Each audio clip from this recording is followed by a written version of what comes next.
वसमतच्या वांद्रापाडा परिसरात 18 जानेवारी रोजी एका व्यक्तीवर गोळीबाराचा प्रयत्न करण्यात आला होता. संजय जाधव हे आपल्या मित्राच्या घरासमोर बसले असताना रात्री 9:30 वाजताच्या दरम्यान आपल्यावर गोळीबार झाल्याची तक्रार संजय जाधव यांनी अंबरनाथ पश्चिम पोलिसांकडे केली होती. त्यानुसार पोलिसांनी सीसीटीव्हीच्या आधारे शोध घेतला असता यामध्ये निशांत खच्ची आणि राहुल कुडिया या 2 आरोपींना अटक केली. आरोपी निशांत खच्ची याचे वडील नवीन खच्ची यांनी फिर्यादी संजय जाधव यांना पैसे दिले होते आणि ते परत केले नाहीत या गैरसमजातून निशांत खच्ची यांनी आपल्या 2 साथीदारांसह हा गोळीबार केल्याचं पोलीस तपासात समोर आलंय. मी बसलो होतो कलेक्शनला, जोशात मला आवाज आला फाट दिशी. मी म्हटलं काय झालं, तर समोर काय तर पडलेलं दिसलं मला. मी माझ्या बाजूच्या मित्राला बोललो ते घेऊन ये बाबा, काय बघ. त्यांनी मला आणून दिलं तर मॅगझिन होत्या, त्यात 5 गोळ्या होत्या.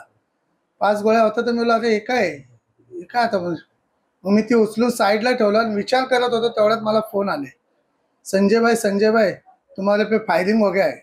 मैं बोला नहीं कुछ नहीं फायरिंग हो गया है, तुमको कुछ मिला क्या. मला नाही.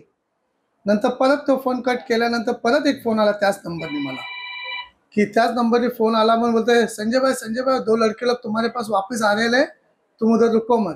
मला मैं तो इधर ही रुका है, मेरे को तो ऐसा कुछ लग रहा नहीं तुम रुको मत. परत मी फोन कट केला. परत एक फोन आला, त्याच्यामध्ये अजय चलवादी है, वो लड़का तुम्हारे पे फायरिंग किया, उसका नाम है, ये नंबर है, तुम फोन करो नहीं तो तुम पोलीस स्टेशन में जाओ. मग मला भीती वाटली आणि मी रिक्षा भाड्याची करून मी तिथून पोलीस चौकीला गेलो.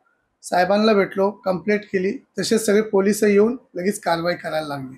ती कॅब पी पुढं करायला लागले, मॅगझिन ताब्यात घेतली आणि मग गुन्हा दाखल करायला घेतली एफआयआर त्यांनी रात्री.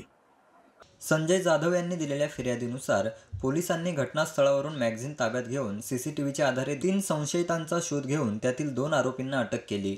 त्यांच्याकडे सखोल चौकशी केली असता संजय जाधव यांच्यावर गोळीबार केल्याची माहिती पोलीस तपासात समोर आल्याचं अंबरनाथ पश्चिम पोलीस ठाण्याचे वरिष्ठ पोलीस निरीक्षक जगन्नाथ कळसकर यांनी सांगितलं. दिनांक 18/1/2024 रोजी रात्री 9:30 वाजताच्या सुमारास आपल्याला कोसगाव परिसरामध्ये रोडवर एका घरासमोर पिस्टलचं मॅगझिन आणि त्यामध्ये 5 राऊंड मिळाले होते. त्याबाबतची माहिती संजय जाधव यांनी पोलीस स्टेशनला येऊन दिली होती आणि ते जप्त करून आपण त्या ठिकाणचं फुटेज आणि इतर माहिती उपलब्ध माहितीवरून अधिक चौकशी केली. त्या चौकशीमध्ये त्या ठिकाणाहून जी पास झालेली दुचाकी होती ज्याच्यावर 3 सीट लोक गेले होते त्यांचा सीसीटीव्ही फुटेजच्या आधारे पोलिसांनी शोध घेतला. त्यात 2 आरोपींना अटक करून त्यांच्याकडून एक पिस्टल जप्त केलेलं आहे आणि ते पिस्टल जप्त केल्यानंतर त्यांच्याकडे ज्यावेळेस अधिक चौकशी केली त्यावेळेस त्यांनी त्या दिवशी ज्या ठिकाणी मॅगझिन मिळालं होतं त्या ठिकाणी फायरिंग सुद्धा केल्याचं निष्पन्न झालेलं आहे आणि त्यावरून त्या संजय जाधव यांच्या फिर्यादीवरून काल 307चा गुन्हा आरोपींवर दाखल करण्यात आलेला आहे. 2 आरोपी अटक आहेत. जुन्या पैशाच्या वादाच्या संशयावरून त्यांनी फायर केल्याचं सध्या तर निष्पन्न झालेलं आहे. अधिक तपासात बाकी गोष्टी पुढे येतील.